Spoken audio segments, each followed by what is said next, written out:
Good evening, everyone, and welcome to our virtual public input session number 2 for EAGLE's Public Participation Policy and Language Access Plan. My name is Lisa Heron. I'm a Community Outreach and Engagement Specialist with the Department of Environment, Great Lakes, and Energy, and I'll be walking through some housekeeping and logistics slides, and then we'll move into the presentation. So, tonight we're offering language services. They're available for this meeting. We have Spanish, Arabic, and American Sign Language interpretation available. To listen in one of these languages, please click on interpretation button and select Spanish or Arabic. It's the little globe that's at the bottom of your screen. You'll see that the American Sign Language interpretation is already pinned onto the screen, so you'll be able to view that way. If you're listening in English, please be sure to click the English channel as well so that you can hear any other interpretations of languages. I'm going to spend a few seconds on the translated slides. And just a reminder, you click the globe at the bottom of the screen that says interpretation and click the language that you'd like to listen in. We have Spanish, Arabic, and American Sign Language interpretation available tonight. Here it is in Spanish as well. We appreciate your attendance. So, as a reminder, all lines are muted during the meeting. We are also recording this meeting, and we'll be sending out the recording and the slides to folks after the call in the next week or so. As we go through the evening, we'll be answering questions which are written into the question and answer box, and you'll find that at the bottom of your Zoom toolbar. Please feel free to enter any questions you would like answers to today in the question box at any time. I'll read those aloud and the panelists will answer once we get to the discussion portion. There'll be an opportunity to ask a question verbally for those just calling in as well. If you're on the phone, you just raise your hand to ask a question and press #2 on your phone or #2 on your phone. So how will things work tonight? Tonight, we're going to start with a short presentation, and that's going to take around 15 to 20 minutes, and we'll go over the public participation policy as well as the language access plan to ground our conversation. All of the comments and questions will be part of the record and considered in our updates to the policy and plan after the comment period ends on April 1st. With that, I'll turn it over to Regina Strong, Environmental Justice Public Advocate. We so appreciate you joining us tonight.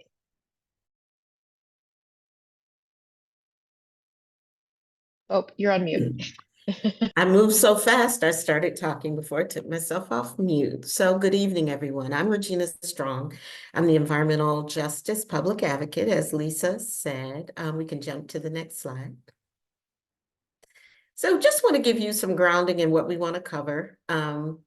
Just to talk a little bit about the background, the timeline, the history of both the policy and the language access plan.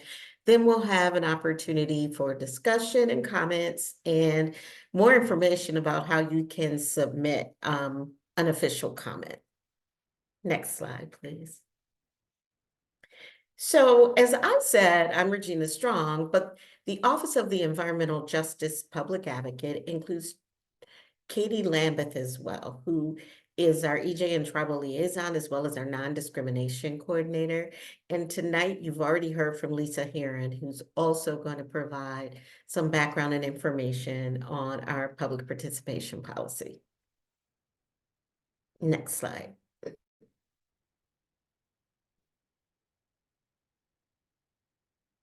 So our goal is to provide you with an opportunity to ask us questions and learn more about the plan. We really want to be able to provide you with as much of a snapshot of the plan and policy. You'll be able to click on those.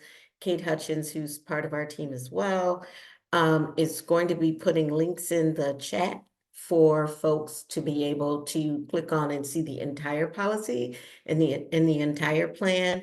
And we'll be giving you some highlights this evening. Next slide. So the reason this is so important is because public participation is such an important part of the programs that Eagle administers. As a regulatory agency, there are many required public participation items that vary from program to program. But one of the consistent things that's really important is to have equitable access and meaningful involvement. They're at the core of how Eagle communicates. It's really important for us to ensure that everyone, all Michiganders, they should have the opportunity to understand and participate in not only the decisions that we make, but know how to access information and communicate around communication and also communicate with us around the things that impact the environment as well as their health. So by way of background, the Office of the Environmental Justice Public Advocate back in 2020 updated Eagle's policy for public participation and developed Eagle's first limited English proficiency plan. Both the policy and the plan were made available in English, Arabic, and Spanish for the first time. The draft policy and plan are currently available for public comment through April 1st. And really, they are both updates. The biggest change is that the limited English proficiency plan is now referred to as the language access plan. Next slide, please. So to give you a little grounding in our timeline, we've been working through reviews, and now we're at the point for open public comment.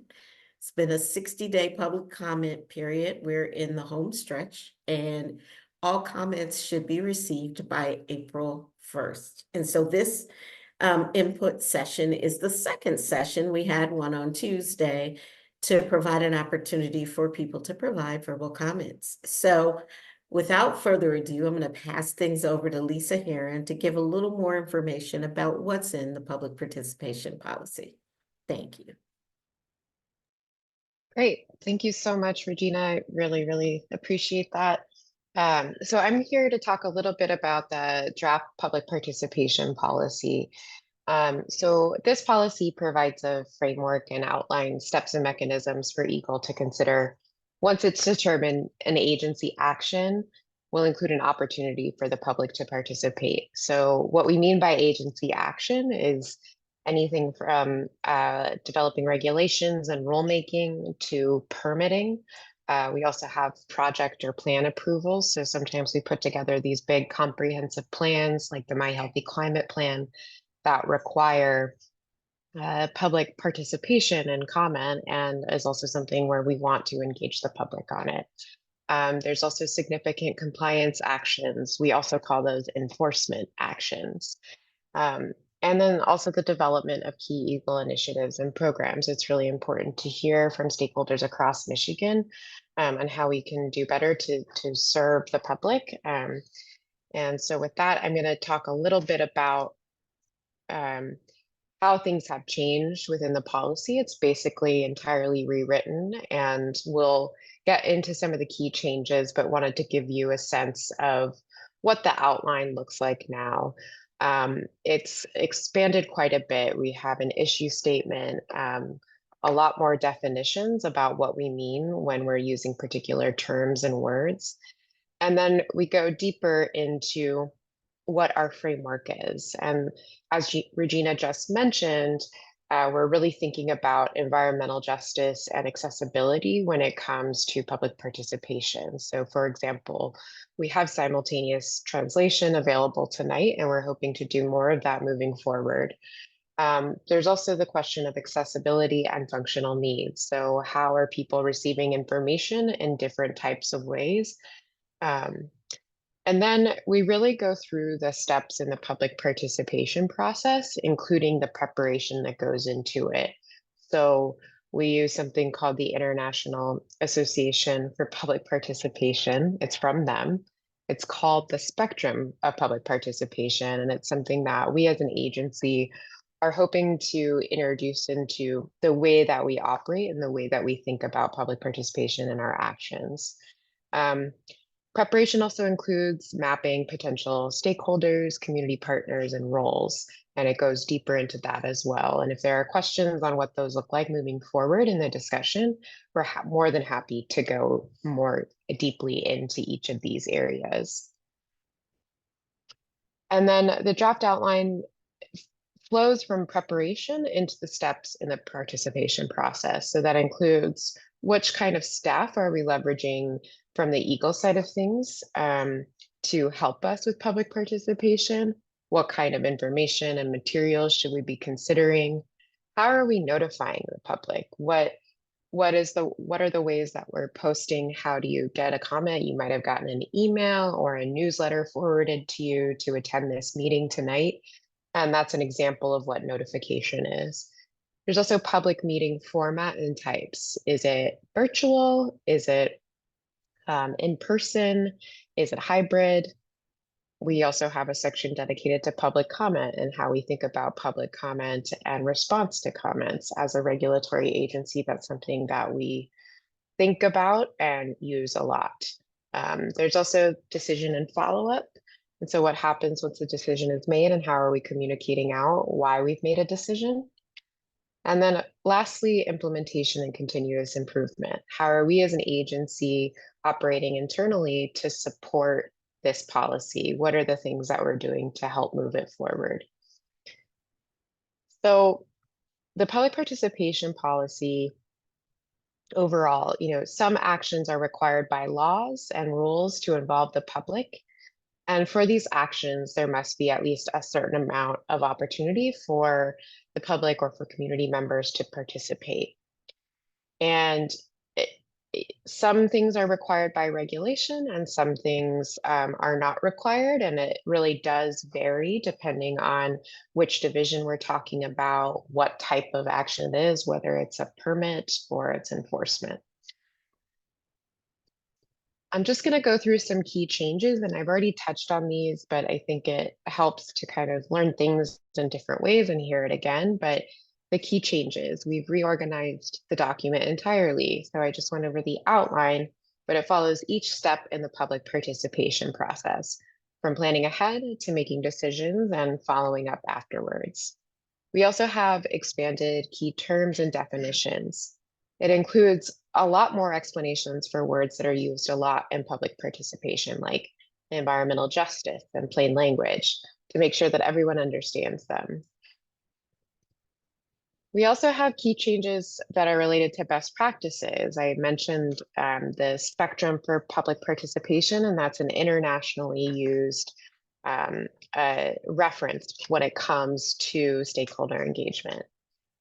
We center environmental justice, meaningful involvement, and accessibility as lenses through which we approach our work. We also added considerations and minimum requirements for meetings. We wanted to give clear rules for different types of meetings, whether they're online, like now, in person, we have a few of those coming up in Detroit, or a mix of both, and what kind of meeting they are. Is it a public input meeting? Is it an open house? Are we meeting more informally and giving a presentation? Those kinds of things. The last piece is strengthen continuous improvement and accountability sections. We're forming a group at Eagle that includes different parts of the agency working together to make sure the policy is working well. So we have folks from air quality and water quality and drinking water and all the different things that we do in order to make sure that that we're actually following the policy. And with that, I think we're at the point to talk about the language access plan. And so I'm going to hand it over to Katie Lambeth, who's the environmental justice and tribal liaison. Great, thank you, Lisa. So I'm going to talk about Eagle's language access plan, which provides a framework for Eagle staff to ensure meaningful access for limited English proficient or LEP individuals. So for the purposes of this presentation, I will use the acronym LEP moving forward to describe limited English proficiency.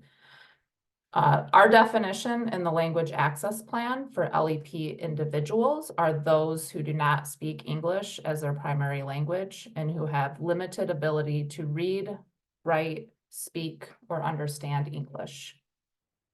So the plan lays out a 4-factor analysis to proactively determine the need for language services.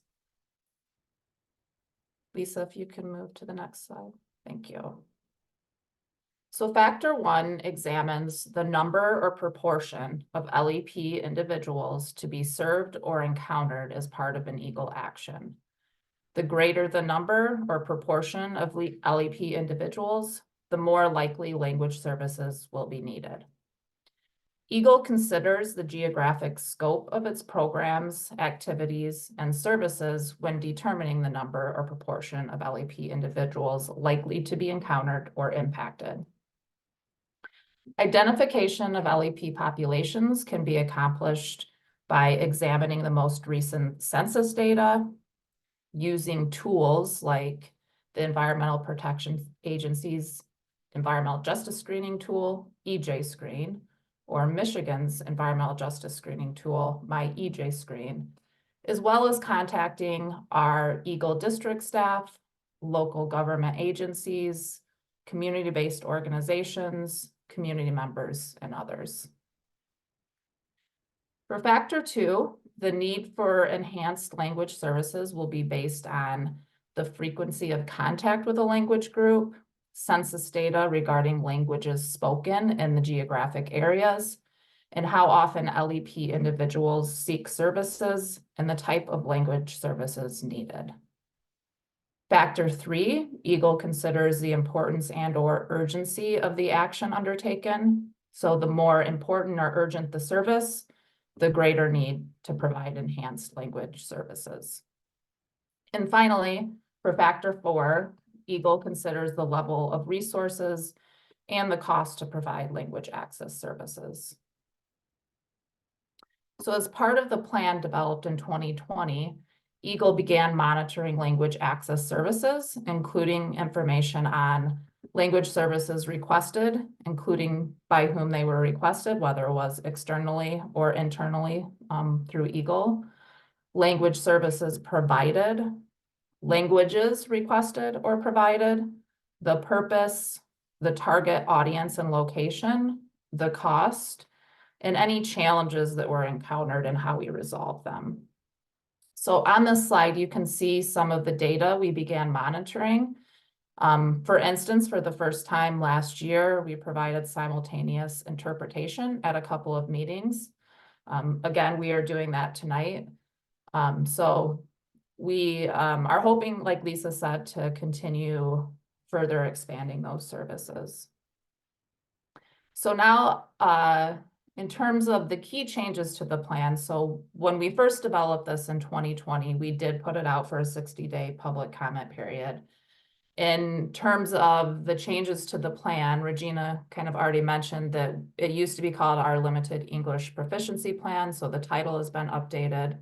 And then we also updated the data that we're using, and that's the US Census Bureau American Community Survey 5-year estimates. So not much else has changed in the language access plan, except those key items. So now I'll pass it back over to Lisa.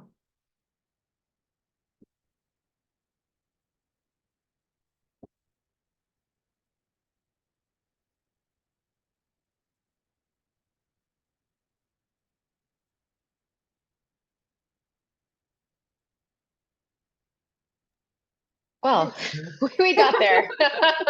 I'm so sorry. I lost my toolbar. Alrighty. So just as a reminder, want to remind how to ask a question. That concludes the presentation portion of our night. We recommend using the Q&A box in the bottom of your screen if that's the way that you prefer to ask a question. You can also click the hand icon at the bottom of your screen, and we'll unmute you or we'll allow you to talk, and then you'll be able to unmute yourself. Or you can type #2 into your phone if you're calling in. We only have a few people on the call tonight, and so we just want to make sure that folks have plenty of time to be able able to talk, so these might not be as relevant. I think we have enough participants here to, if you want to have a more open discussion, we'd be able to do that. So, but right now we have a 3-minute maximum for comments and questions. Just be mindful of folks' time. And then the comments and questions tonight are part of the official record and will be considered as part of the update to the public participation policy, which is this triple P here, and the language access plan. And attendees will be called upon in the order requests I receive or Q&As are in the box, and I'll be supporting with facilitation. So with that, we're going to move into our discussion section. And I'm going to stop sharing slides and just see if there's any folks who have put anything into the chat.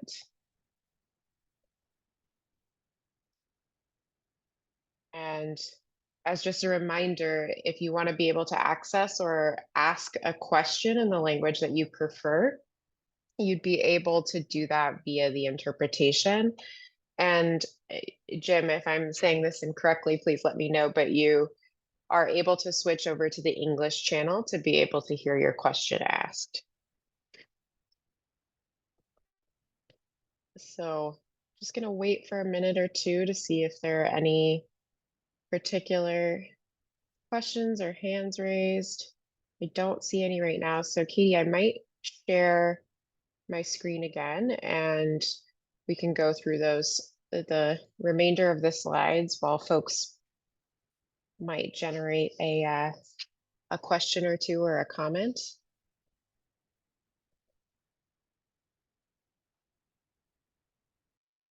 Yeah, so while you all are thinking, we just wanted to provide a little bit more information in terms of wrap up and next steps. So the slides and recording will be sent out to registrants and posted on our website. Just a reminder, our public comment is open till April 1st. So if you're not ready to make a comment tonight, no worries. And next slide, I'll show you some of the other ways that you can make a comment. Just stressing that all comments that we receive, no matter what format they come in, will be considered in terms of finalizing our policy and plan. And then our final policy and plan should be released in the summer of this year. As part of that release, we will be reaching out to folks that have expressed interest, as well as providing a response to comments document. So you can see how the comments that you have provided have been incorporated into the policy and plan moving forward. So here are the additional ways to submit an official comment. So we have our mail address here, and I don't see anyone calling in, so I won't read that out. We also have an email address, so you can submit comments through email. And then we also have a phone number that you can call to leave a voicemail as a comment. So we're trying to provide as many ways as possible for folks to engage around this. And if you want to learn more about any of this, I encourage you to go to michigan.gov/engage with Eagle, where you can find a lot of this information. Kate Hutchins has also been putting in the chat several links so that you have direct access.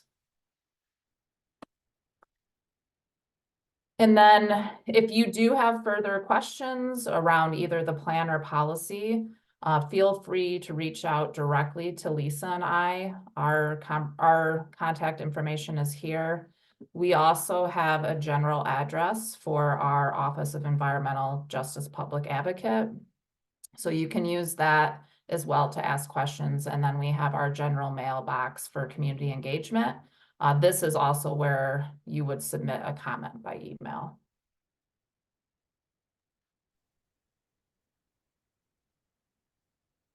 And then again, where you can find additional information, you should have links to all of these things in the chat.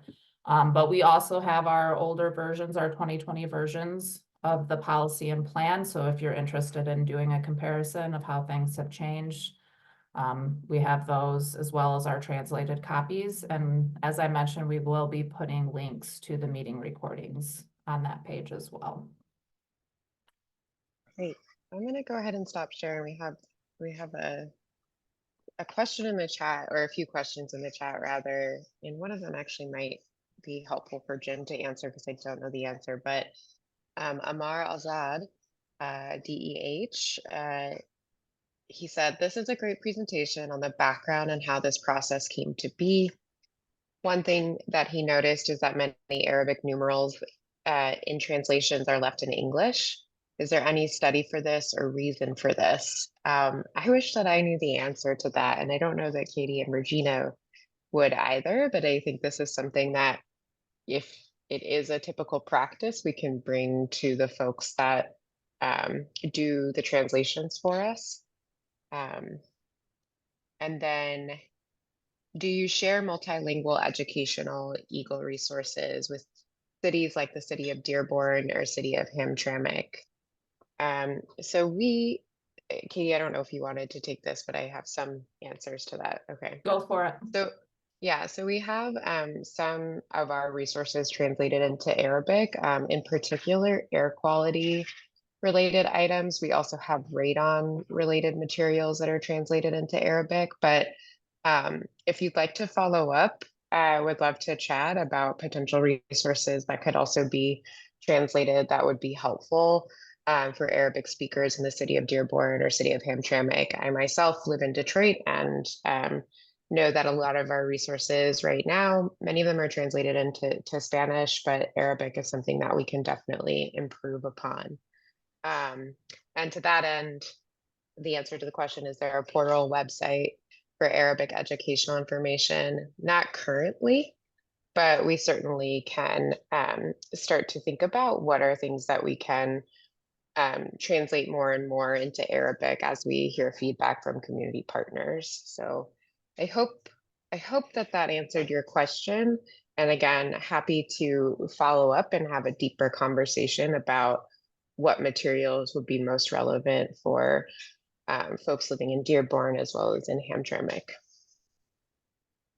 Yeah, Lisa, maybe you can mention to the Engage Eagle website that you're kind of building out, and maybe there's some potential for us to share some of those translated documents as part Yeah. of. Yeah, definitely. So we have a new public facing webpage called Engage with Eagle, and I think that that's definitely an opportunity to have more like a hub for translated materials. And so, yeah, please reach out. I'm happy to chat about this. And I think it's something, especially from last summer with all the air quality issues, was something definitely at the top of mind. But I know that there are other issues that folks in Dearborn and Hamtramck are considering as well. So yeah, let's talk. Alrighty. I'm not seeing any hands raised. We might want to just give it another couple minutes. I know that it might take a little bit for folks to think of questions and don't want it to feel like we're cutting it off.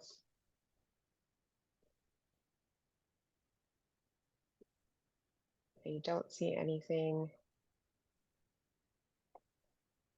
as of yet. And I don't know if we want to close out and do one reminder of how to make a comment and then see if anyone raises their hand. And if not, we can call it an early evening and say that we're available and the comment period is open until April 1st, and happy to talk through the policy or the language access plan with anybody. But I'll share my screen one more time and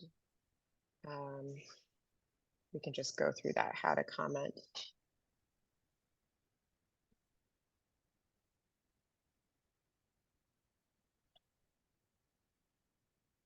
Katie, do you want to? Sure, yeah. Okay, So great. just as a reminder, we encourage you all, now that you've learned a little bit more about the plan and the policy, to send us your comments. So here is a list of the ways to do that. I think it's important too to hear from you all of what you think is important in the policy and plan, as well as if you have any issues or concerns, or if there are things that are missing that we're not addressing. That would be really helpful for us to really understand that we're you know, where we are, providing the resources and where we are, kind of hitting the nail on the head, I guess, and where maybe we need to do a little bit more work on these. So please submit some comments. Also feel free to reach out to us if you have any questions, and thank you for joining us this evening. We really appreciate your time. Yeah, thank you. And for those folks that are multilingual, we will be posting in the different in the different languages. And so we ask that you share those with your networks, and we'll follow up with everyone who was registered for this session with both the recording and the links to the different language recordings, as well as resources from this presentation. And so with that, I don't see any hands raised or anything like that. And so we'll call it a night. Thank you so much for joining. Great.